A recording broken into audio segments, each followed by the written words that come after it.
Hello, everybody. Welcome. Welcome. Thank you for joining us. I know you're joining us from all around the world. We're looking to see who's joining us here for this ELTOC preview. If you've never joined ELTOC before, this is a chance to find out what you're going to hear, what there is at the conference. ELTOC stands for English Language Teaching Online Conference. It's the biggest ELT event of the year.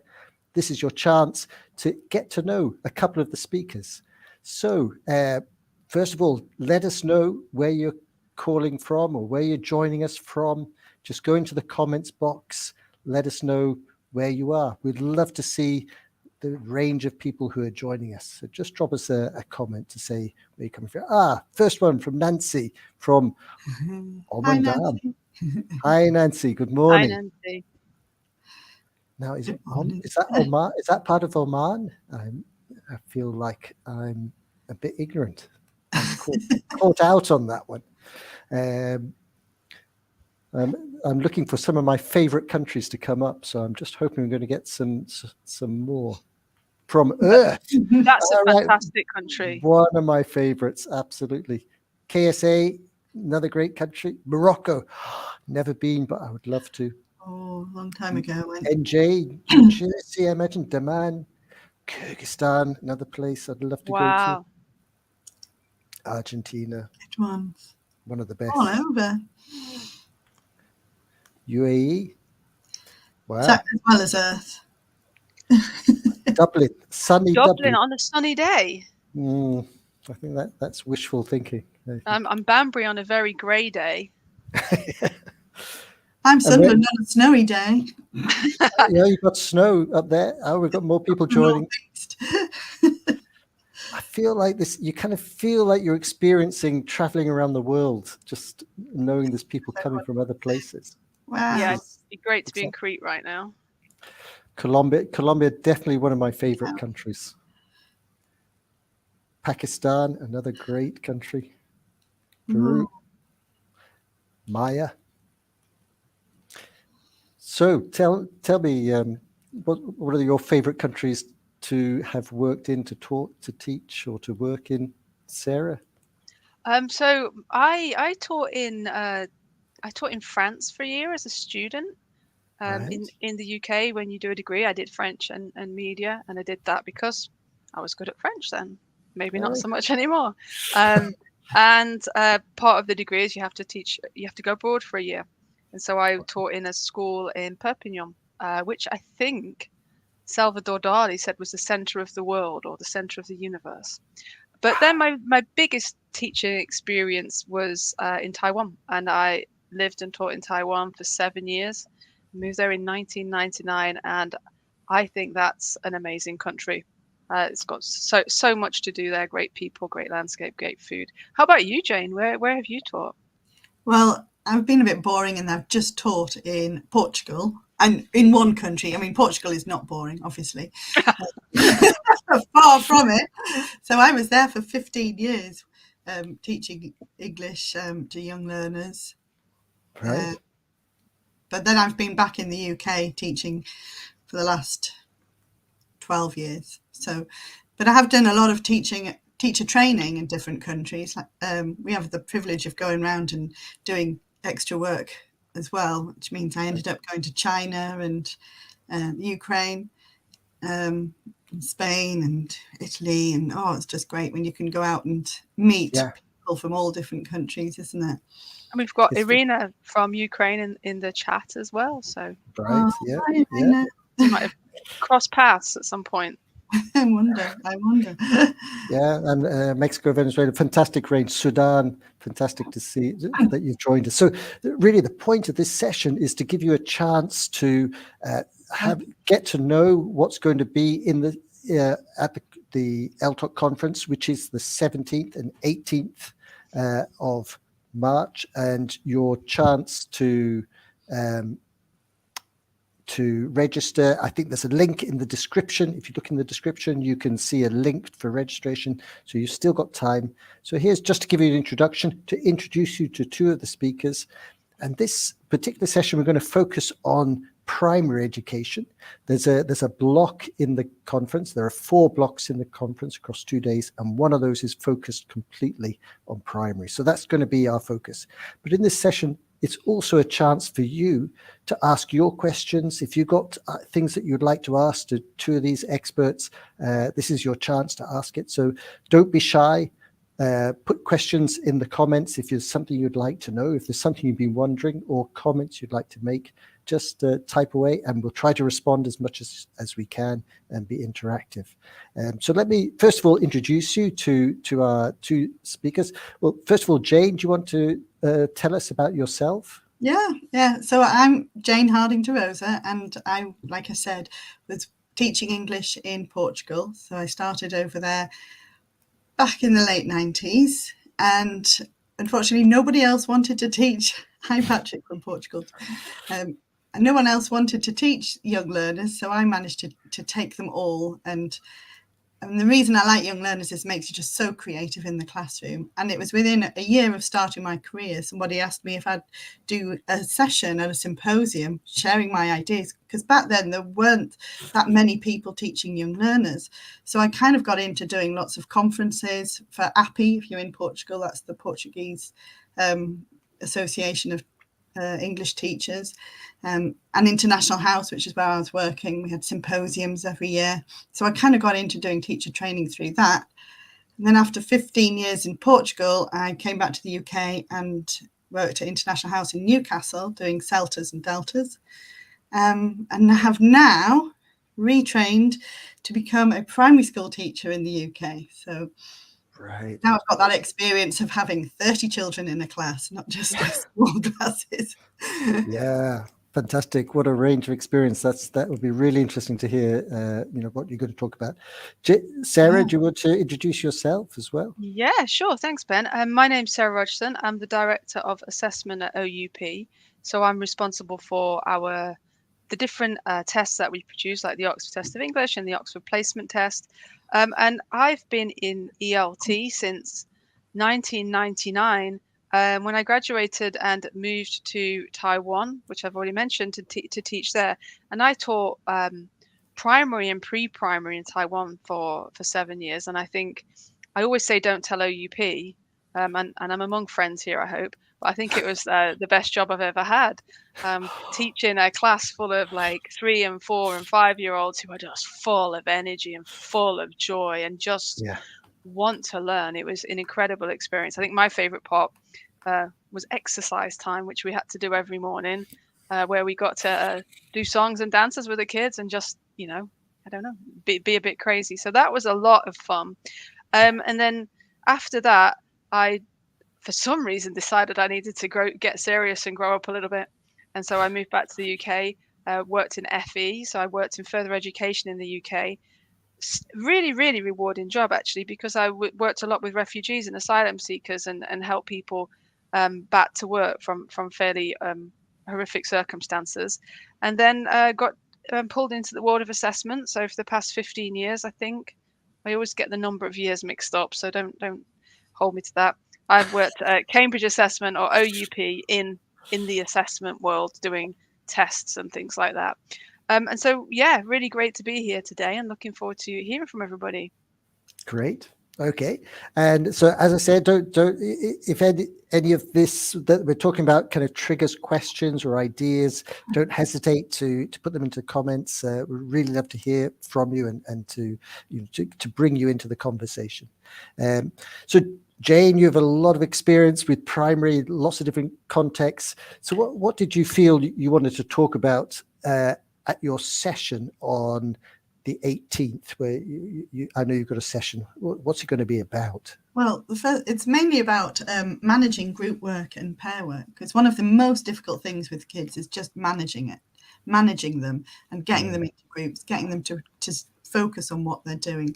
So we're going to be looking at that. So maybe I'll start off with the question of how often do you do group work with? We could put that up maybe and see if people actually do group work with their children, with their kids. Yeah, please do. Yeah, so as Jane's saying there, there's a question here for you to think about. Just put in the chat box if you do group work if you've got young students. Yeah, cool. I think one of the hardest things with group work, like I said, is just giving instructions. But one of the benefits of coming to ELTOC this time is that you'll be getting, if you register and you attend, you'll be getting a whole pack of materials that I've been working on, and I'll also be showing you some of them in the session and how to use them. But so there's 4 posters on how to manage children with classroom language, classroom phrases, group work, all sorts of things. So one of the benefits of coming to ELTOC. Have we got any answers for Anna is saying that it takes a lot of energy to do group work with students. This is that classroom management aspect as well, isn't there, Jane? Exactly. So that's one of the things we're going to look at, and the fact that the more you do it, the easier it becomes. But it's just taking that step, and I'm going to be showing you and guiding you through how to plan doing that, taking that step, and then perhaps you'll feel more confident about doing group work. It does depend on how many you've got in your class as to how easy it is. But it's using your classroom language efficiently and effectively, getting them into the groups and giving them very clear instructions, and making sure the tasks suit what you're trying to do. So that's something that we'll be looking at. Yeah. Yes. Abdulaziz says, I think this is in relation to group work. It says, can you include jigsaw reading with that, please? I mean, I imagine that could be seen as some kind of group work. It is, perhaps not so much for younger learners.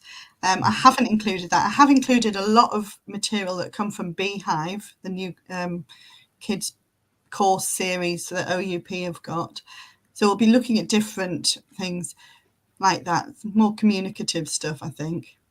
But yeah, I think you're quite right. It's setting these tasks up, isn't it? Actually getting them into groups, getting them focused. And I think a certain amount is also, from my experience, which is kind of a while ago, but I did used to do group work a lot, is accepting there's going to be a little bit of chaos. Because you know, if you're a teacher, you have a different personality, you have a different style, you have cultural aspects, you have students with different range of abilities, and I think sometimes it's within your comfort zone as a teacher to kind of stand at the front of the class and manage the class in that way. Hold on to the reins, exactly. But when you're doing group work, you have to accept that it's going to be noisy. Some people are going to be off task. You're probably going to hear different languages in the classroom, and that's all fine, because what you're doing is doing the group work for a purpose, and that's purpose is often that people learn better from each other, and they're having a better experience and using language more in the small groups than they would do if they were just waiting to be asked to put their hand up. Absolutely.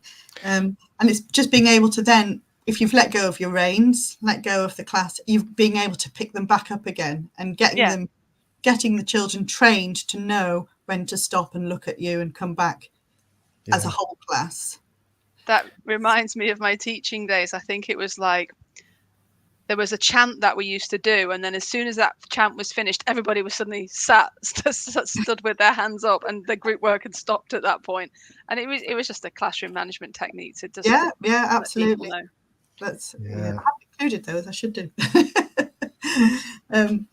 I mean, I often get asked when I talk about group work is how do you deal with the fact that not everybody contributes the same, not everybody participates the same? Is that one of the things that you'll be talking about? We're going to be touching on that, making sure that there's a balance in the group work. Whether you should be putting children together if they don't get on, are they going to be very productive in that case? Or is it better to have all of the higher ability in one group and the lower ability in another, where they can each work at their own level, but they're going to be working at different levels? It varies, doesn't it? We have to see. And it depends on the task that you've chosen as to what groupings you want to do. Okay. What the outcome of the tasks are going to be. So that's what my session's going to be on. It's like hopefully giving you lots of ideas and so, like I say, support in planning so that you don't feel scared to do it. Yeah, I think it's the confidence, isn't it? The confidence to let go. And know what you're going to do and Yeah. what you're going to say in order for the children to do and say what you want them to do. Does that make sense? Okay. So that's great. Thanks for kind of giving us a preview of your talk on Saturday, the 18th of March. Sarah, would you like to kind of give us a flavour of what you're going to talk about? I would love to. I'm just going to read the comment from LinkedIn user without a name because I think it's really fun. It says, as long as there is learning involved, I can't speak, a little bit of chaos and fun can be acceptable. We can create order in chaos with young learners. I love that. Thanks for that contribution. I think that's it's a really lovely quote, and certainly it resonates a lot with me. It's about making sure that the noise that they're making is productive noise. Yeah. And not just noise. If you know what I mean. I mean, this is a bit off topic, but I was driving my kids to school this morning. I have 10-year-old twins, and they decided to sing me a song, and the song was called Beans, and the only word to this song was beans, and that went on for 5 minutes. That's the kind of chaos we don't want. We don't want kids repeating the word beans for 5 minutes in the car. So just a little bit about my talk. Really excited for March 18th, as Ben said, and I'm going to be talking about primary assessment, and clearly I'm talking about primary assessment because I'm the director of assessment, so that's a part of what my job is. But also it's something I'm really passionate about, and I'm hoping that I'll be able to take you all on a bit of a journey with me, provide you with lots of information, lots of practical tips. And as I was reflecting on assessment a little bit and this talk, I think it's fair to say I've not been in the classroom for a long time, and so the value of conversations like this with people that will be coming to presentation who have got more relevant and more closely proximity to teaching experience is to learn from you as well. So while I am kind of I'll give you a bit of a flavor of what I'm going to talk about. If you could just type in the chat any questions that you have about primary assessment, then I can take that to see if I can use that to inform my presentation a bit. So just in the chat, write any questions about primary assessment that you might have. And while you're having a think, I will talk about my talk to you on the March 18th. So I'm going to talk about primary assessment, and we're going to look at it through two lenses. We're going to look at it through the lens of assessment for learning and assessment of learning, and hopefully they're familiar terms to you. And if they're not, it doesn't really matter because we'll be talking about what those terms are on the 18th as well. And I'm going to be talking to you about how you can use assessment for learning and assessment of learning effectively in the primary classroom. And I'll be using lots of examples, a lot of which are taken from the OUP coursebook Beehive, but these are examples that you can take away and use in your classroom the next day. So I'll be talking about some top features for how to give effective feedback, some top tips on how to do continual feedback, peer feedback, self-assessment. And on the assessment of learning piece, I'll be talking a little bit about best practice in assessment of learning, but also how with the primary classroom, how you can do assessment of learning in maybe a bit more of a fun and engaging way. Because with me, when I think of assessment, what I think about most is assessment for good, an assessment that's going to have the right influence and the right impact on your classroom. And I think sometimes it can be quite easy for teachers to fall into the trap of giving, tests. Sit in the class, do these tests. And there's a time and a place for that, and that's great and all. But if that's our only form of assessment, and that's the only thing your students are taking away from them, it's probably not the best situation. I just saw our colleague Jess has accidentally come in. Hi guys. Hi, Hey, Jess. Jess. Great to see Hi. you. Thanks I'm for just joining helping us. everyone out in the background, so I'm glad you guys are enjoying this session. Yeah, I mean, this is a really good behind the scenes, isn't it? Because when we have these events, you have these talkers like us talking together, but there's a bunch of people in the background facilitating and answering questions. So it's great to see you, Jess. Yeah, I'll be there during ELTOC as well, so I hope you guys are all going to be joining us. But I'll let you get back to it. Thank you. So yeah, I was talking about assessment for good, and what I'm going to be talking about is let's look at alternatives to just giving pen and paper tests. Let's think about what we want to get from our tests, which is often rich feedback, support in progress, giving feedback to parents, and let's look at how maybe sometimes we can do that in a different way, so that we can get other skills in place in terms of, Jane mentioned group work in terms of collaboration, 21st century skills, and all of those good things. So that's going to be my talk. And I just noticed a few questions in the chat while I was speaking. Yeah. And we've got Mohammed asking, how do you balance the two? We've got, Mohammed asked that question twice. I'm not going to give two answers. Mohammed's also asked best practice for exam classes. So Mohammed, you've got a few questions, so I hope you can come along on March the 18th. In terms of how you balance the two, I think that's a really interesting question. And I'm trying to think how best to answer it, because assessment for learning is the kind of thing that every good teacher is doing all day long in their classroom. And what we generally mean with it is we want to make learning visible. We want to make sure that students know what they are learning and why they are learning it, and how to do that thing well. So in my talk, we'll be talking about learning objectives. We'll be talking about success criteria. So that should be happening all the time, Mohammed. So it's not really a balance of the two. I wouldn't say it's a 50-50.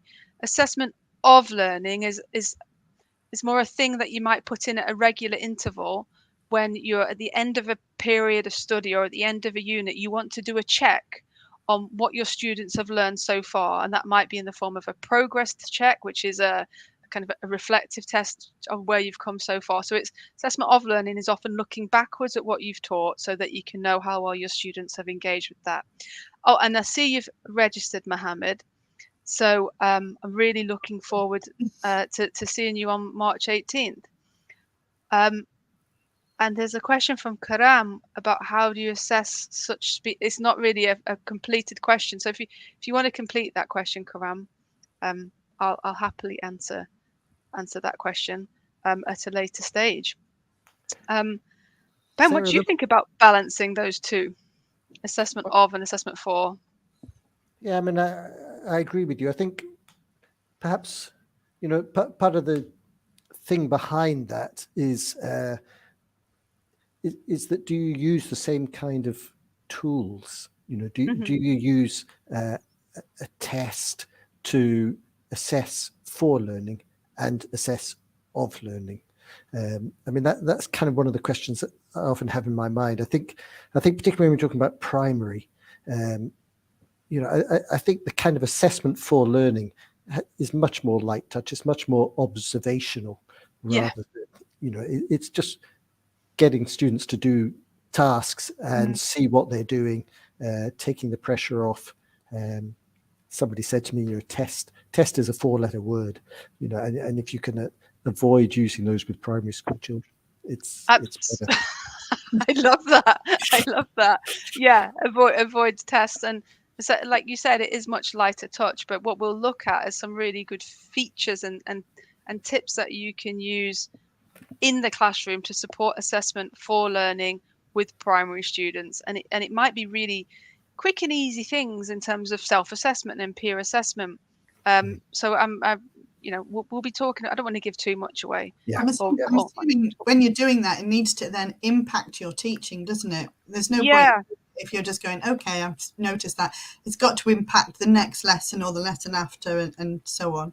There's one quote I like. I can't remember who it's by because I'm terrible at things like that. But whoever it is, you are referenced mentally, and it is feedback causes thinking. And I think assessment needs to cause thinking. You can't have assessment or feedback without something coming out of that. And that's the same for assessment for learning and assessment of learning, really, because if you're going to go to the trouble as a professional and talented teacher to put together some assessment exercise or whatever, there's always got to be a reason for doing that, right? And the reason for doing that is you need to provide feedback to parents. You need to provide feedback to the school. You want to see how your students are progressing. And so there always needs to be something coming out of that is impacting the learning and taking the students on the learning journey. And to make, like I said at the beginning, make learning visible. And with older primary students, that might be a little bit easier than with the pre-K kids that I used to teach. We have no idea really why they're learning English, do they? They don't know they are sometimes. Oh, and they shouldn't really. Yeah. No, We've got another comment which probably answered way better than me, from LinkedIn user. It's such a great first name and surname there, which is assessment for learning can also be incorporated unintentionally by a good teacher. Yeah, and that's the thing. Assessment for learning is something that good teachers are doing all the time. Yeah. But assessment of learning can be intentional and planned. I think that's a really great comment from LinkedIn user again. Yeah. I'll tell you another thing I would say about it is that because sometimes I think people mix up continuous assessment with assessment for learning. An assessment for learning, the whole point of assessment for learning is to shape your teaching and learning. It's not to record a result. And I think if you think you're doing assessment for learning, but you're recording the results somewhere on a record, you're probably doing assessment of learning. Yeah. Especially if it's kind of being added up and put on a report somewhere. So assessment for learning, really, I don't think you should be writing anything down. You shouldn't be recording a score or a result. No. It should just be the feedback. Absolutely, I agree. And when you said continual assessment there, you made me think of continual feedback, which is a key feature of assessment for learning. So that your learners, students, whichever word you use, are getting that continual feedback on their performance, whatever that might be. It could be their feedback on group work, as Jane said earlier. It could be your feedback of their contributions to the class, or on their use of whichever vocabulary set you're using, and giving them that feedback so that you're kind of constantly striving to push them on their learning journey. And I think somebody in the chat Mohammed spoke about lifelong learning. Yeah. And I think he says, how empirical could that be? And I'm not going to have a great academic answer to that question because I don't know it. But what I do know is that one thing that's certain about life is it's uncertain, right? And the jobs that people are going to do in the future don't exist today. And so people are going to have to continually learn and be able to learn themselves in order to take part in society, in the workplace. And being able to take part in assessment for learning, whether that's self-assessment, peer assessment, getting continual feedback, all of those things are going to make the students better learners, so that as adults, they become lifelong learners, so that when jobs change and lives change, they're more able to adapt. And I think that's the value there. Now, there's another question from Keep Calm, which is another great name, which is can we say that assessment has to do with formative assessment? Is it the same thing? So I think that means assessment for learning. Is it the same as formative assessment? I would say it's the same, but I'd be interested to see what you say, Sarah. I think it's the same. Okay. One thing I haven't got in my presentation, it's odd talking about what I haven't got, is sometimes I put a slide in with all of the words to do with assessment. Yeah. And I think people in assessment sometimes treat it like an exact science, and there's all these kind of scientific words and different words for the same thing. I would say assessment for learning and formative assessment are the same thing in my head. It's assessment that informs learning. Yeah. Yeah. Yeah. I like an image I saw somewhere where if you're a cook in a restaurant preparing food and you're testing it to see whether it needs more salt, more pepper, or whatever, then that's formative assessment. But if you're the customer and you've got food served in front of you and you're evaluating at that point, that's summative. That's assessment of. Oh, I like that analogy. That's lovely. Yeah, because it's too late. You can't do anything at that stage. They put more salt on it on the table, I guess. Well, I suppose, yeah. British people generally are really good in that scenario. because when you get the food put on the table, even if it's awful, you're going to say, yes, thank you, that was lovely. Yeah, So always giving positive feedback in that scenario. that's true. That's our cultural weakness. We can't complain. Yeah. Okay, Mohammed, how can assessment as learning empower or undermine critical as well as creative thinking? Oh, wow, there's a tough question. I think that's a question for you, Oh, Ben. No, I was going to. You've That's not answered definitely any questions yet, Ben. Mohammed. How could you ask such a tough question? I mean, I think it does relate to what Sarah said earlier, which is that the thing about, I mean, you put as learning. Yeah, that's that's kind of an extension, I think, of assessment for learning. It's where you're assessing people and you're learning from that. And I think it's I think it empowers. It's about making you think about what you're doing. That self-regulation of your learning. Think about am I achieving what I want to achieve, and also, yeah, I think there's a creative element there as well. So yeah. Isn't there an OUP position paper out about? There's definitely one out about assessment for learning, which we can put in the chat. But I'm pretty sure there's one about creating self-regulated learners that I will bring links to if it's out at the moment. It's out in April. Oh, there you go. Yeah, it's coming out in Hot April. So news, hot off the press. hot off the press, self-regulated learning and all that. And I noticed a comment earlier that LinkedIn user He put his name. is Hande Gunnar. And I think, Hande, I've met you, haven't I? I think I have. But apologies, I've got name mixed up, but I think I have. So I do prefer your real name, Hande. There's only 2 degrees of separation in EL. Yeah. You always know somebody who knows. Yeah. Both. You find somebody that you both know eventually. Yeah. Can I just throw, because someone asked a question really early on, and we didn't pick it up because it was kind of before we were ready. And I don't know if it's okay for you to answer this, Sarah, but it's about the difference between CELTA and Delta. I'm sure we can answer this between us. I have a CELTA. Sounds like Jane's a CELTA and Delta tutor. Yeah. So the basic difference is CELTA means certificate, Delta means diploma, and one is a higher level than the other, and therefore you're at different levels of practitioner, I suppose. But Jane, you're probably the expert here. Not sure about an expert, but yes. So the Delta is more. A lot of master's courses will accept your Delta as one of the modules on it because it's that level. It's a level 7 on in the education system. And well, a lot of schools say you need the Delta if you want to become the director of studies, or if you want to go on and do teacher training, you certainly want to be getting a Delta. How important it is depends on what your career path is going to be. I think you can have quite a successful career without a Delta.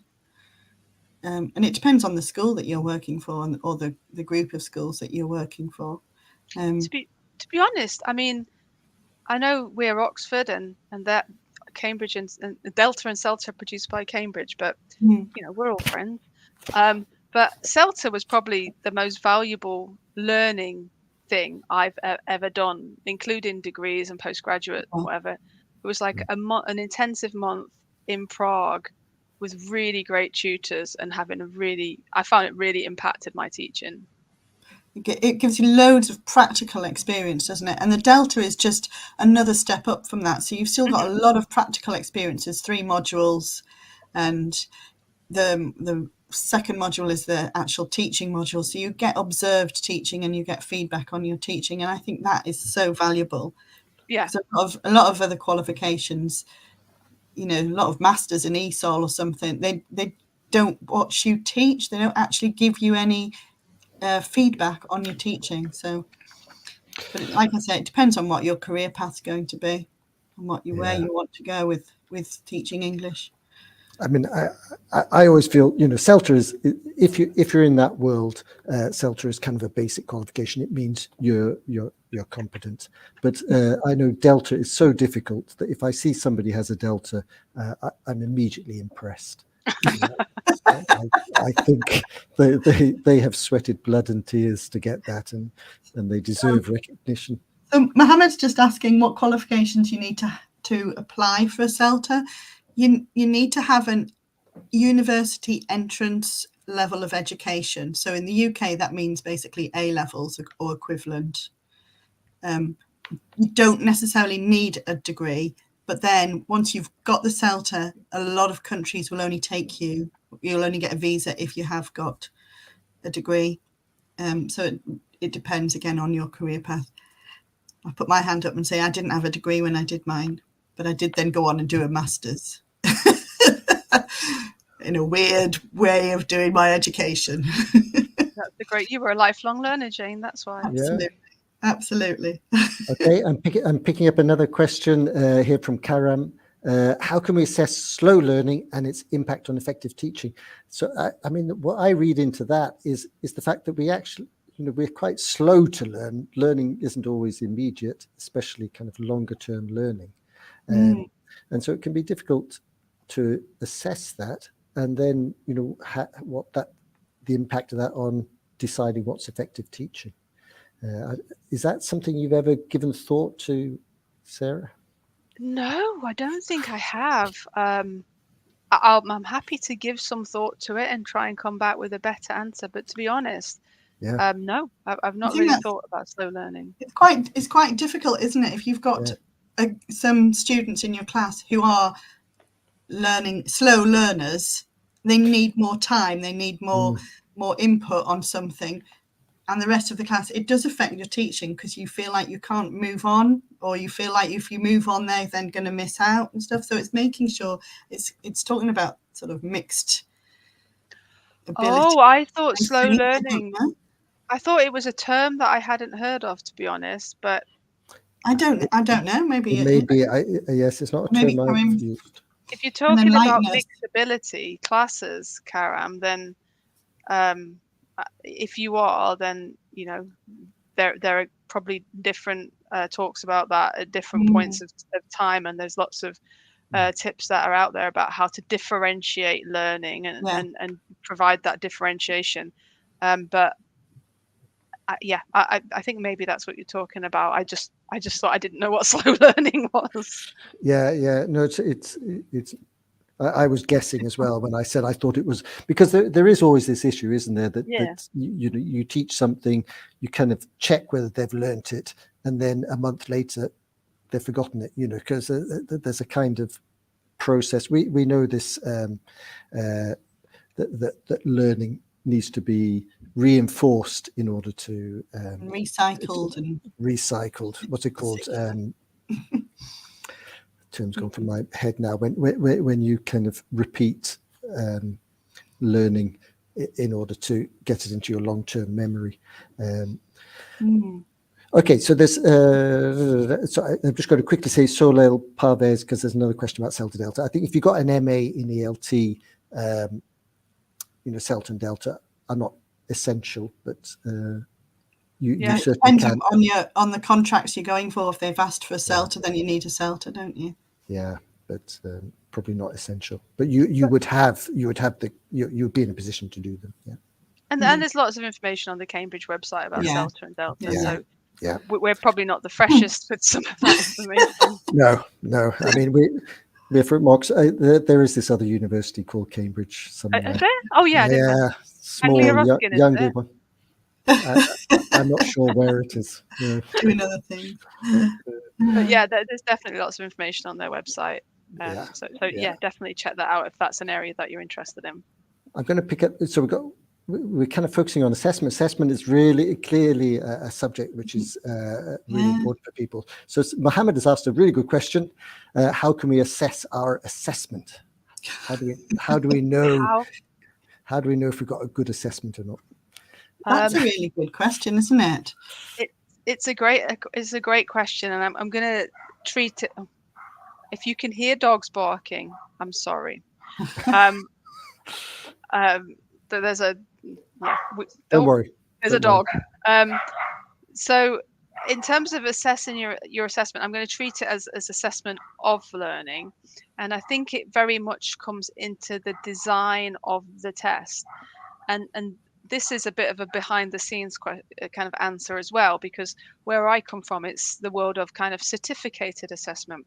So I am responsible for the Oxford Test of English, and there's a whole process that is fairly hidden from test takers and from teachers about how that test is designed. So there's a test specification which is drawn up for a particular age of students and particular student needs, and we test that out and we do research on that, and then afterwards we all of the content, all of the tasks that go in the test, we pre-test them. So that means it's like a beta version of the tasks, and we get statistics based on the performance, and we know what level the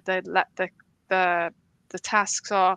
And then students sit the test, and afterwards we'll do post-test analysis so that we can review the performance of that test. So in my world, assessing the assessment is our job, really. It's a really, really big thing. In terms of you, with probably in the classroom with fewer resources and probably with a lower stakes test, assessing your assessment is going to be coming up with a kind of vague test specification. Is like, you need to know what you want to test, and that's probably going to be based on what your students have studied. So you need to create a test based around what your students have studied. Make sure you know what you want to test. I would always recommend sticking to learning objectives so that you can make sure that what you're assessing is what you intended to assess. Mm-hmm. I think this is often a mistake that some teachers make, is you've done a course on whatever or a unit on whatever, and your test, might be about something completely different. You might have been teaching about a basic thing about the past simple, but your test is about the future tense, for example. That those two aren't going to align. So I think you need to really make sure that your test is built around solid learning objectives, that students know what to expect. And then when you get your results back, this is how you assess your assessment. If everybody's got everything wrong, all that's telling you is the test is too hard. If everybody's got everything right, all that's telling you is the test is too easy. So you have to think about what you want to get out of it. And I think that's a way of assessing what you assess, assessing what you assess. I think that's it. But there's lots of tests now in course books, aren't there? I mean, at the end of every unit or so, with the Beehive one, how often are they? I think I'm not 100% sure, but there'll be at least unit tests. But you have things available now. When I first started, we had no tests. We literally had to make our own tests for every level and every session, and I learned how to assess the assessments pretty quickly, just by doing them and realizing that okay, these questions are not suitable, or this question worked well, or whatever. But I think that's important, is that they weren't available before, but now we do put a lot of work into the tests that are in the course books, and So there's so much for a teacher to do, right? Yeah. So much. So I think that that if you can trust the test in the course book, use the test in the course books, it saves you a job. And then you can focus on doing speaking interactions with your students, giving feedback on different aspects of it. You can use your time in the classroom more productively. Yeah. So I think that's a good thing as well, is that there's a lot of work gone into these tests. So they've been designed for a purpose. Yeah, that's true. Okay, so one comment I'm just going to pick up from Mohammed Abed about long-term memory, and the term that I was looking for was spaced repetition. Yes, I was thinking that. If you're not familiar with this, Google spaced repetition, and it'll explain how our as we learn things in our long-term memory, there's a fade on that, but you have to kind of revisit things to strengthen that memory in the long-term memory. And so as long as you space out the repetition of your learning points, it becomes stronger as a long-term memory. But search for spaced repetition, and you'll find out a lot more about that.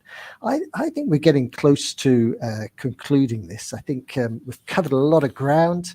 We've introduced two of our great speakers on March the 18th. The event, ELTOC, which is English Language Teaching Online Conference, will be on the 17th and 18th.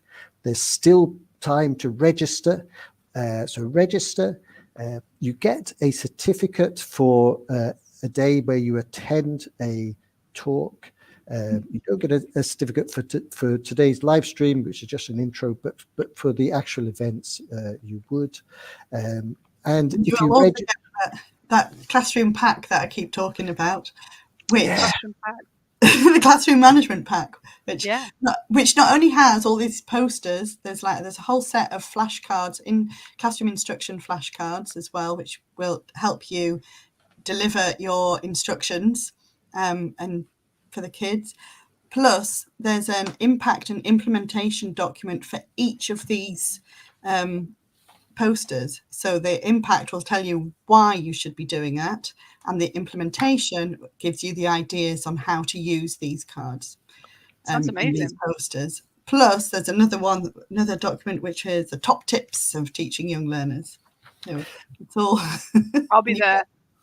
Get that register. Well, I was going to another top tip for all of you is that even if you're not 100% sure you can make it because the timing may be a little bit not right for you, still register, because if you register, it gives you access to the recording and to any materials, handouts which are provided as part of the talk. So you can listen later and follow the handouts as long as you're registered. So definitely worth registering. The link, I think, has been given to you in the chat. So no excuses, just do it. First of all, I'd like to thank Sarah and Jane for coming on and sharing their histories and their answers to your tough questions. And some of them, what an assessment that was. Yeah, that's what I know. I'm not sure if we passed, but let's treat it as formative.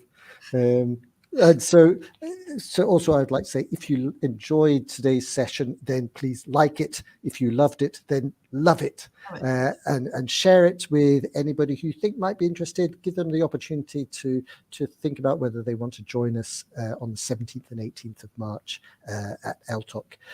All of these are about creating a teaching community. We'd love you to get involved, to share your ideas and your questions.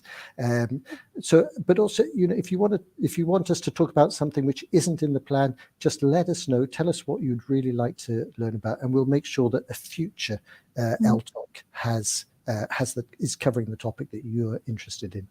And I think that is everything. I think just register and follow us. And thanks again to Sarah and Jane. Thank you. Look forward to seeing you there. Thanks, everyone. Bye. Bye.